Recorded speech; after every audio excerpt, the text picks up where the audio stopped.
أحد أفراد بعثة المراقبين العرب إلى سوريا سابقا، والذي انسحب من هذه البعثة وأتى هذا اليوم من هناك. أستاذ أنور، لماذا انسحبت من بعثة المراقبين العرب؟ باختصار شديد، انسحبت لأنني وجدت نفسي أنني أخدم النظام، ولا أنتمي إلى هيئة مراقبة مستقلة تراقب الأوضاع. وجدت أنني أخدم هذا النظام.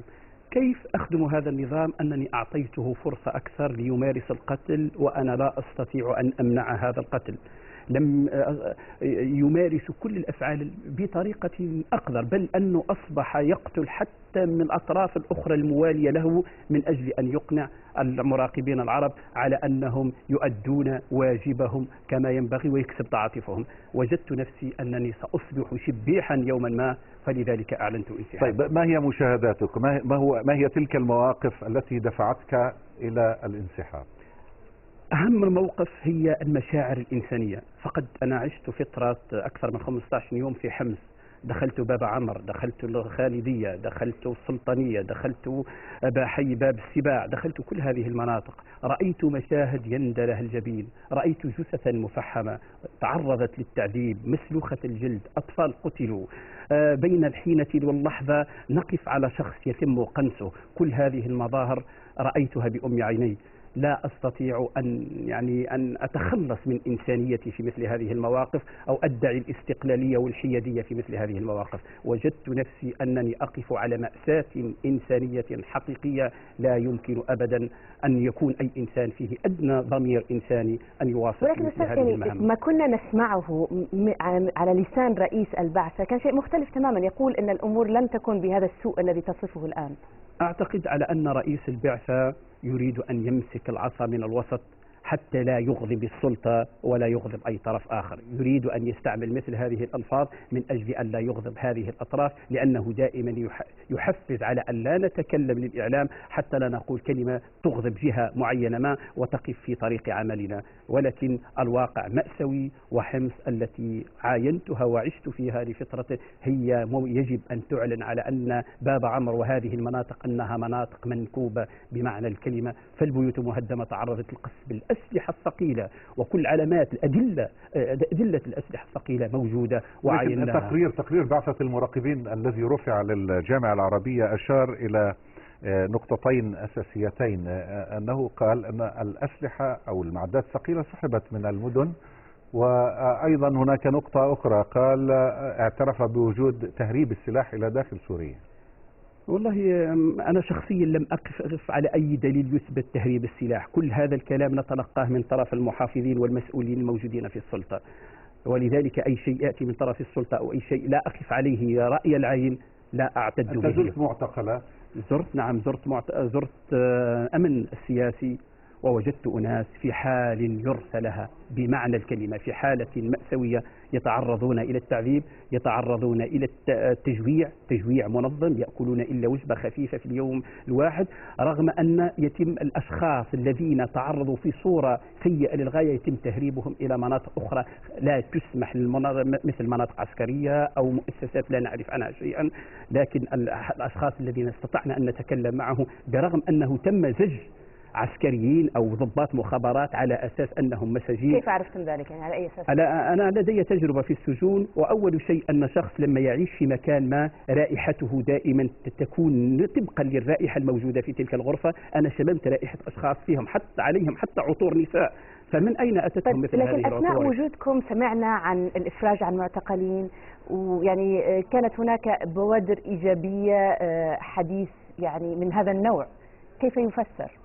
هذه مسرحية يقوم بها النظام، حيث قبل ما يعلن عن إطلاق سراح المساجين يتم اختطاف الناس من الشوارع بصفة عشوائية، ويتركون في السجن لمدة 4 أو 5 أيام في وضع مأساوي حتى يسوء حالهم، وبعد ذلك يتم استدعاؤنا لحضور هذه المسرحية على أساس أنه تم الإفراج عن المساجين.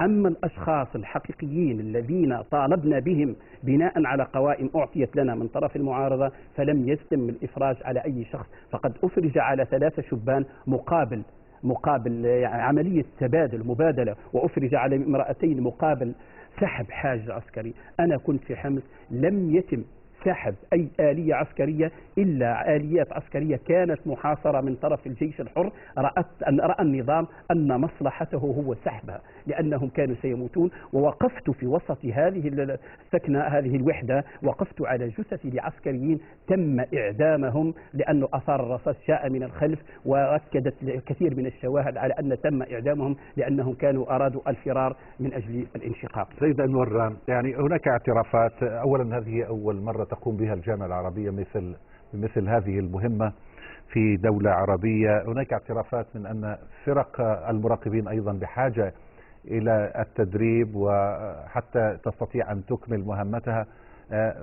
الحقيقة هناك تطورات تلاحقت، هناك تمديد الآن لبعثة المراقبين على اعتبار أن كما قال الدابي عملية المراقبة تحتاج إلى شهور وربما إلى سنين حسب الظروف. ما رأيه؟ أعتقد أن هذا كلام يعني ينافي الحقيقة، لأن المراقبين هم إطارات معروفين في دولهم، لديهم مكانتهم ولديهم تجاربهم الخاصة. أنت ما هي خلفيتك؟ عسكرية؟ أنا لدي خلفية عسكرية ولدي خلفية حقوقية ولدي خلفية ككاتب ولدي مؤلفات وكذا وكذا. أنا أقول لك شيء على أن المراقبين لديهم تجربة. المشكلة أنه كيف يمكن استمرار عمل مراقب والرصاص لا يتوقف؟ كيف يمكن عمل المراقب أن تراقب نظام وهو يستعمل كل وسائل لتضليلنا من تغيير أسماء الشوارع؟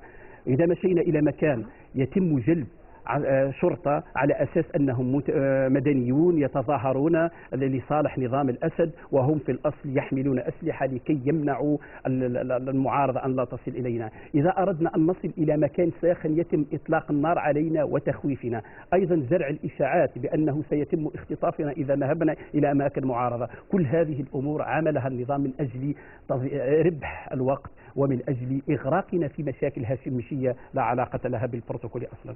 ولكن شاهدناكم على الشاشة أنتم تتحدثون عبر يعني مقتطفات من الإنترنت، تتحدثون إلى أناس ويتكلمون إليكم بكل أريحية عن مشاكلهم، وبعد ذلك كنا نتحدث إليهم ويقول لم يتعرضوا للمضايقات. لا، ظهرت هذه الفيديوهات في منطقة باب عمر، وهي منطقة لا تستطيع السلطة أن تدخلها لأنها محمية من طرف الجيش الحر، وكل المواطنين هناك واقفين مع الجيش الحر. السلطة لا تدخلها، لذلك الناس وهؤلاء الذين يتكلمون إلينا أتحداهم أن يغادروا إلى أي مكان آخر، فهم يعيشون محاصرين في منطقة باب عمر فقط، هؤلاء الذين يظهرون بوجوههم العارية. أما المناطق الأخرى التي تدخلها الدبابات ويدخلها العسكر لا يمكن هؤلاء أن يقتربوا منا، لأننا لا نستطيع حمايتهم أبدا، ولا لدينا أي أدنى سلطة سواء معنوية أو حتى قيمة لدى النظام أصلا. كتبت على الفيسبوك من سوريا نفسها، لماذا خطأ؟ لأنني خلاص بلغت سيل الزبا، ويعني شاهدت الباطل، شاهدت الكذب، شاهدت البهتان، شاهدت الجثث، شاهدت ما لا يمكن أن أصمت عليه. لذلك رأيت أن أتكلم وأنا في الداخل، حتى ليس من الرجولة أن أخرج وأتكلم وأنا في الخارج، فأعلنت موقفي هناك وجمدت عملي باللجنة وأنا هناك. وتعرضت طبعا إلى كثير من المضايقات وحتى محاولة اغتيال تعرضنا لها أمس. أطلق علينا الرصاص بطريقة متعمدة، لأن الذهاب من حمص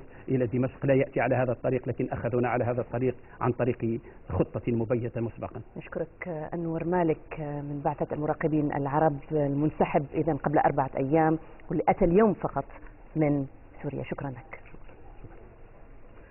في شأن آخر، قالت وكالة دوج